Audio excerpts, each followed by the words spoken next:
सभी छात्रों को नमस्कार। आज हम हिंदी में पाठ छठा या छठवां पाठ मेरी बीमारी श्यामा है, जिसका लेखक है हरिवंशराय बच्चन। यहाँ देखें तो पाठ का सार यानी कि पाठ की कथा वस्तु इस प्रकार की है।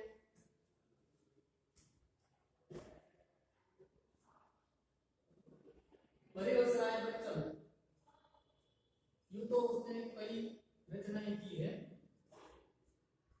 यहाँ मेरी बीमारी श्यामा ने मतलब जो श्यामा है वो हरिवंशराय बच्चन जी की पत्नी है। गांधी जी ऐसा मानते थे कि बीमार होना एक अपराध है। ठीक उसी नियम को यह हरिवंशराय बच्चन भी मानते थे, इसलिए वो छोटी बड़ी बीमारियों को या छोटी बड़ी बीमारियों पर कभी ध्यान न देते और जब बीमार होते तो वह कोई न कोई रचनाएं या काव्य की रचना करते हैं और बीमारी को अपने लक्ष्य में नहीं लेते। दो चट्टाने जो रचनाएं की है हरिवंशराय बच्चन ने, वो भी उसने ऐसी अवस्था में की जब उसको बुखार आया था, तो बुखार में भी उसने ये दो चट्टाने की रचना की थी। उसकी पत्नी जब बीमार हुई थी तो हरिवंशराय ने ऐसा कहा था कि मैं उसकी बीमारी को ले लूंगी। ऐसा कहकर उसने अपनी पत्नी के की बीमारी को ठीक करने के लिए कई प्रयत्न किए। जब वे खुद बीमार होते थे तो वह दवाइयां नहीं लेते और टालमटोल कर देते थे और ध्यान नहीं देते। एक दिन उसको जब प्लूरिसी यानी कि फेफड़ों में पानी भर जाना, प्लूरिसी की बीमारी हुई थी, तब भी वो डॉक्टर के पास भी नहीं गए और अपना काम या जो स्तुति की रचनाएं है वो करते थे। मतलब वो बीमारी को अपने बीमारी को अपने नियम या ध्यान में नहीं लेते और ऐसा मानते थे कि बीमारी में हम जब काम करते हैं तो रोग अपने आप भाग जाता है। मार से कोई ऐसा नहीं कहते मार से भूत भागे ना भागे, मगर काम करने से बीमारी अवश्य भाग जाती है। जब हरिवंशराय बच्चन बीमार हुए तो उसकी पत्नी ने उसे कहा था कि जब तक आप डॉक्टर के पास जाकर दवाइयां नहीं लेते तब तक मैं खाना नहीं खाऊंगी। तब उसका मानकर हरिवंशराय बच्चन डॉक्टर शर्मा के पास गए।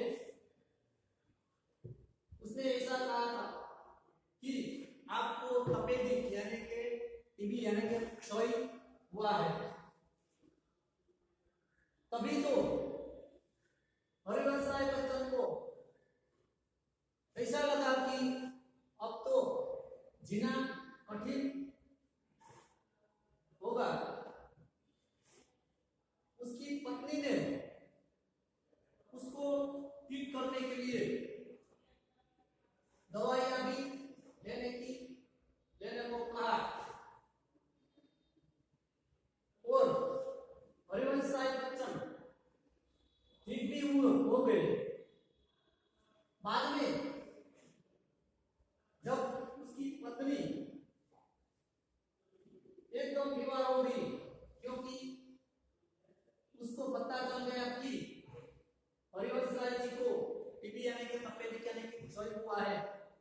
तो अब क्या होगा?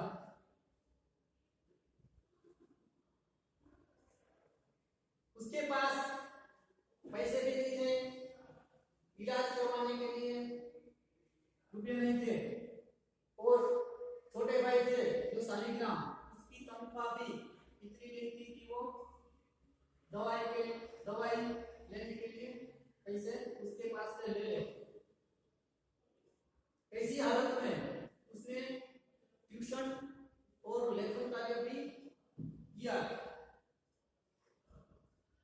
मगर दिन ब दिन उसकी पत्नी की यानी कि श्यामा की हालत बिगड़ने लगी, और आखिर उसको ऐसी बीमारी हुई कि एक दिन वो चल बसी। हरिवंशराय बच्चन यहाँ उसकी यादें, वो जो कठिन परिस्थिति की यादें हैं वो ताजा कर रहे हैं या याद कर रही है। यहाँ हम देखें तो हरिवंशराय बच्चन जी पहले ऐसा कहते हैं कि मैं अपनी बीमारी को दुलारने वालों में नहीं था, यानी कि मैं लाड प्यार नहीं था, लाड प्यार नहीं न करता था, या मैं बीमारी पर ध्यान नहीं देता था, पर ध्यान नहीं देता था। सच कहूं तो मैं अपनी बीमारियों के प्रति प्रायः निर्भय था, यानी कि भय नहीं था उसे। शायद मैंने गांधी जी के ही लेख में कहीं पढ़ा था कि बीमार होना एक अपराध है। ठीक गांधी जी की यह उक्ति हरिवंशराय बच्चन भी मानते थे, और वे भी बीमार होते थे तो बीमारी में भी काम किया करते थे। बीमार होना अपराध है। हम जो शरीर दिया गया है, हमें जो शरीर दिया गया है उसे हम स्वस्थ न रखें तो हम अपराधी तो है ही। मैं इस तत्व को कुछ और आगे ले जा गया था। अपराधी को दंड देना चाहिए।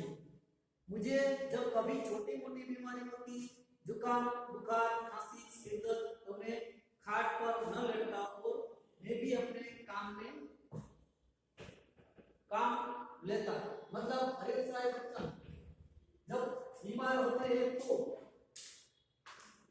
ज्वर आदि आए तो भी वो अपने काम में अवश्य मशगूल होते थे, उस पर ध्यान नहीं देते। मुझे बड़े बुखार में भी अपनी रात की ट्यूशनों पर जाने की याद है। बुखार की गर्मी और तेजी में तो मैं और जोश में बढ़ाता। मजदूरी करके रोटी कमाने वालों को बीमार पड़ने का क्या अधिकार है? बीमारी अमीरों की हरम जदगी है। गरीबों को उसे अपनी पीछे न लगाना चाहिए।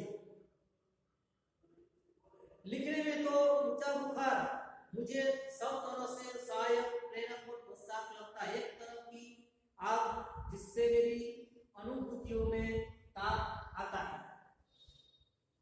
जिसमें गल पिघलकर मेरा हृदय ढलता। एक तरह की भट्टी जो मेरे विचार, भाव, कल्पनाओं को उबाल देकर उच्छालित करती। यह तो मैं नहीं कहूंगा कि बुखार में मैं अदबदा पर लिखता था, पर अगर मैं लिखना चाहता था तो बुखार मेरे लिए कोई बाधा नहीं बन सकता। और जब बुखार आता, मुझे बुखार आता तो भी मैं अपनी जो रचनाएं हैं वो अवश्य किया करता। हल्के बुखार में तो मेरे सब काम हस्तमामूल होते थे या नित्य नियम के अनुसार। कोई मेरे लिए कोई बाधा नहीं बन सकता। हल्के बुखार में तो मेरा सब काम हस्तमामूल होते रहते थे। कोई मेरा बदन छूकर कभी कहता कि तुम्हें तो बुखार है, तो मैं पट से जवाब देता था कि हाँ बुखार है और मैं भी हूँ। शायद किपलिंग ने अपनी आत्मकथा में लिखा है कि कभी-कभी उसे बुखार में भी काम करना पड़ता था। किपलिंग एक अंग्रेज साहित्यकार है। किपलिंग वो भी ऐसा मानता था। और वो भी जब बुखार या कोई गरीबी जब बीमारी आती थी तो वह अपने बीमारी अवस्था में भी काव्य की रचनाएं करता था। जब वह बुखार होता तो और अच्छी कहानियां लिखता। बुखार में कम लिखने की मुझे याद नहीं, वह ऐसा बन पड़ा, इसका निर्णय मैं न देना चाहूंगा।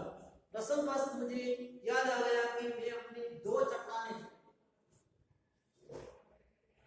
की 2 पंक्तियां, सबसे बड़ी कविताएं सांतन के नोबेल पुरस्कार ठुकरा देने पर, और 2 चट्टान अथवा सिसिफल बरकस हनुमान मैंने प्लूसी में पड़े पड़े लिखी थी। यानी प्लूसी यानी के फेफड़ों में पानी भर जाना, फेफड़ों की जब बीमारी से होती थी तब वह उसने 2 चट्टानें की रचनाएं की थी।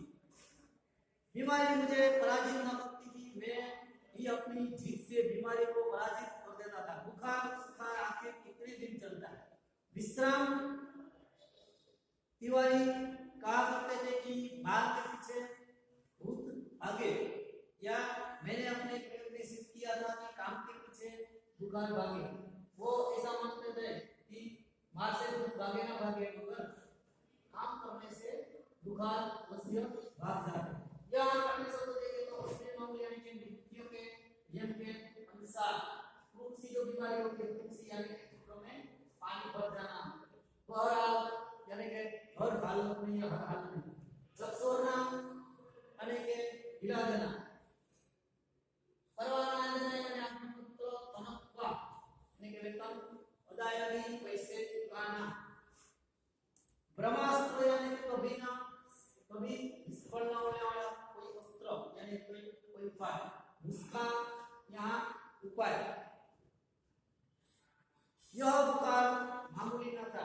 जब उसे तुलसी की बीमारी होती है तो वह बात कर रही है, वह बुखार मामूली न था। इसका संबंध उस तूफान से था जो पिछले 9 महीनों से मुझे झकझोर रहा था, यानी कि उसे हिला देता था, और जो शांत होने से पूर्व सबसे अधिक विध्वंसक झटका मुझको दे गया।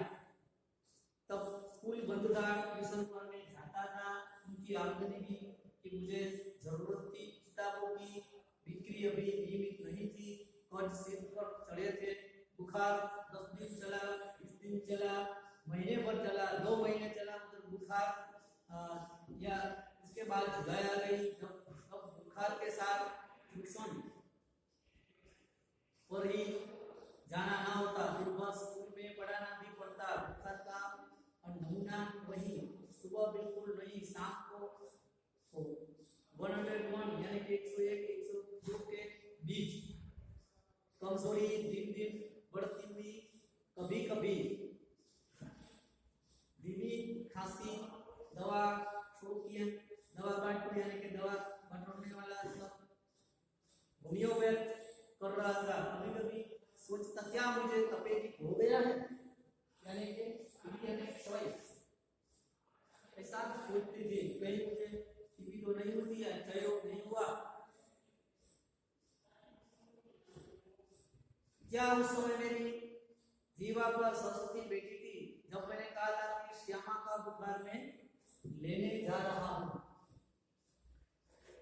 बैठी तो है, कितना अच्छा, क्या मैं बीमार हूं इसलिए श्यामा स्वस्थ है। जिसने पिछले 6 वर्षों से इन महीनों में ज्वर मुक्ति नहीं जानी है, पर श्यामा को मेरी बीमारी भीतर ही भीतर खाए जा रही थी। मतलब यहाँ श्यामा की पत्नी हरिवंश राय पत्नी जो है वो हरिवंश राय की बीमारी की चिंता में लगी थी, पर श्यामा को मेरी बीमारी भीतर ही भीतर खाई जा रही थी। उसने अपने इच्छा बल से पैसे अपने को स्वस्थ कर लिया था कि वह भी कभी मेरी चिंता न बढ़ जाए। इसके अतिरिक्त मेरी बीमारियों का शायद किसी को पता भी नहीं था, क्योंकि सारे काम तो मैं सामान्य रूप से किए ही जाता है। गर्मी में तो सभी थोड़े थोड़े बहुत दुबले हो जाते थे। एक दिन उसने मुझसे कहा कि मैं डॉक्टर बीके मुखर्जी, जो डॉक्टर बीके मुखर्जी से अपनी परीक्षा है कि टेस्ट यानी कि इलाज कराऊं। मैंने तालम की तो उसने ब्रह्मास्त्र छोड़ दिया, जिससे कि तालम यानी कि उस पर ध्यान नहीं दिया, उसको टाल दिया। तब उसकी पत्नी ने उसने ब्रह्मास्त्र छोड़ दिया। मैं जब तक अपने को डॉक्टर को न दिखलाऊंगा वह खाना नहीं खाएगी। पत्नी यानी कि श्यामा जी ने कहा कि आप अवश्य डॉक्टर को बताएंगे। जब तक आप इलाज नहीं करवाएंगे या नहीं दिखलाएंगे तो मैं खाना नहीं खाऊंगी। ब्रह्मास्त्र को मानना ही था। डॉक्टर मुखर्जी के को भय था कि मुझ पर क्षय का आक्रमण हुआ है। उसका उपाय उन्होंने लिख दिया और कुछ दिन चिंता मुक्त होकर पूरी तरह आराम करने को कहा। उसका मुझे मौत का परवाना लगा। क्या मेरी विदा का समय आ गया ऐसा उसको लगा। क्या इतने ही दिनों के लिए आया था, इतना ही गाने गुनगुनाने, केवल इतना कम संघर्ष करने, इतने दुख संकट उठाने, स्वागत के ही साथ विदा भी होती देखी। बीमारी की तैयारी बंद लगी होने, खुलते ही मेरी जीवन मधुशाला। क्या मैंने अपनी भविष्यवाणी स्वयं कर दी थी? सबसे मर्मवेदी यानी कि मर्म को भेदने वाला या मर्मवेदी प्रश्न था। क्या श्यामा के भाग्य में जरूरी लिखा है? ऐसा हरिवंश राय बच्चन सोचते थे। जब उसको सफेदी यानी कि टीबी की क्षय रोग की बीमारी हुई तब उसे ऐसा लगा कि क्या अब मैं जीना नहीं पाऊंगा।